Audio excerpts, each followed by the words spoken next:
के बाद तुम भी मोटे हो जाओगे, तब हम तुम्हें नौवा मोटू कन्हैया कहेंगे। जब कन्हैया ने अपना उपनाम नौवा मोटू कन्हैया सुना तो वो मुस्कुराने लगा।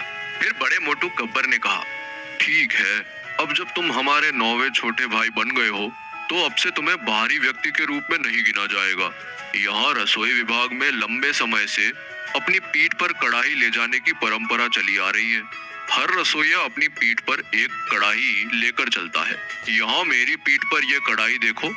इतना कहकर उसने अपनी कढ़ाई को थपथपाया और शेखी बघारते हुए कहा, ये कढ़ाइयों का राजा है जो उच्चतम गुणवत्ता वाले लोहे से बना है और इस पर धरती की शुद्ध अग्नि का जाल उकेरा गया है।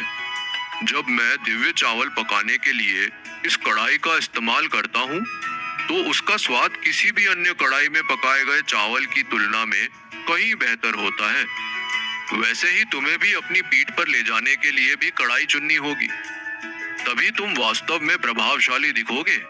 ये सुनकर कन्हैया ने बड़े मोटू गब्बर की कढ़ाई पर नजर डाली और महसूस किया कि रसोई में बाकी लोग भी इसी तरह अपनी पीठ पर कढ़ाइयां लादे हुए हैं, जो वाकई में काफी अजीब लग रहे थे। इसलिए कन्हैया ने धीरे से कहा, बड़े भाई, क्या हम ये कढ़ाई उठाने वाली चीज को छोड़ सकते हैं? मुझे अपने लिए किसी कढ़ाई की जरूरत नहीं है।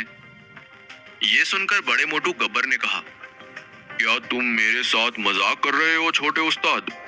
रसोई विभाग में अपने पास कढ़ाई रखना एक महत्वपूर्ण परंपरा है। बाद में जब भी तुम शहर में कहीं जाओगे तो लोग तुम्हारी पीठ पर कढ़ाई देखेंगे और तुरंत पहचान लेंगे कि तुम रसोई विभाग से हो। एक बार जब उन्हें यह पता चल जाएगा तो कोई भी तुम्हें चुनौती देने की हिम्मत नहीं करेगा। तुम्हें नहीं पता छोटे उस्ताद, लेकिन रसोई विभाग और रसोइयों की यहाँ बहुत चलती है। इतना कहकर बड़े मोटू गब्बर ने कन्हैया को आंख मारी और तुरंत कन्हैया को छप्पर की छत वाली झोपड़ियों में से एक में ले गया, जिसके अंदर हजारों कढ़ाइयों के ढेर थे, जिनमें से अधिकांश धूल की परतों से ढकी हुई थी। जाहिर है काफी समय से यहाँ कोई नहीं आया था। उन्हें देखकर कन्हैया ने मन ही मन चिढ़ते हुए कहा, अजीब लोग हैं, अपने घर के बर्तनों को पीठ पर कौन बांध कर चलता है? अब इस भंगार में से अपने लिए क्या निकालूं? ये कहां फंसा दिया राज ऋषि सुदर्शन? कन्हैया को ख्यालों में खोया देखकर बड़े मोटू गब्बर ने उसके कंधे पर हाथ रखा और उन कढ़ाइयों के ढेर की ओर इशारा करते हुए कहा, क्या सोच रहे हो छोटे उस्ताद? आगे बढ़ो और अपने लिए कढ़ाई चुन लो, फिर नीचे आकर चावल की देखभाल में मदद करो। अगर चावल जल गए तो यहाँ के बाहरी संप्रदाय के लोग फिर से तमाशा बना देंगे।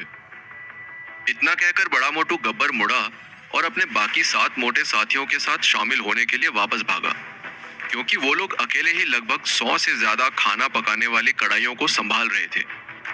उसके जाते ही निराशा में आह भरते हुए कन्हैया ने कढ़ाइयों की ओर देखा और इस बात को लेकर परेशान हो गया कि कौन सी कढ़ाई उठाए।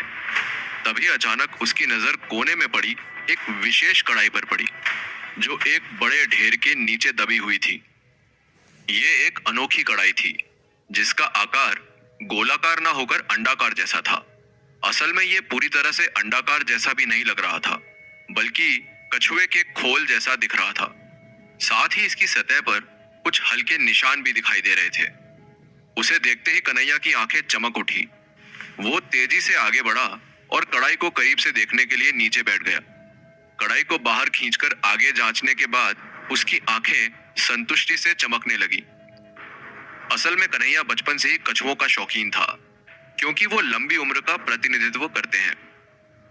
वैसे भी कन्हैया हमेशा के लिए जीवित रहने के उद्देश्य से अमर साधना के बारे में जानने के लिए शंभाला आया था, और जैसे ही उसने कछुए की कढ़ाई देखी तो उसे पता चला कि ये एक शुभ संकेत और एक अच्छा शगुन है।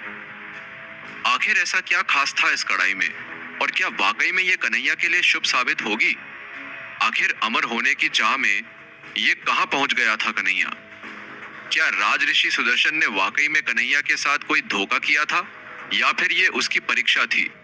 जानने के लिए सुनिए आयुष्मान भव का अगला एपिसोड सिर्फ पॉकेट एफएम पर।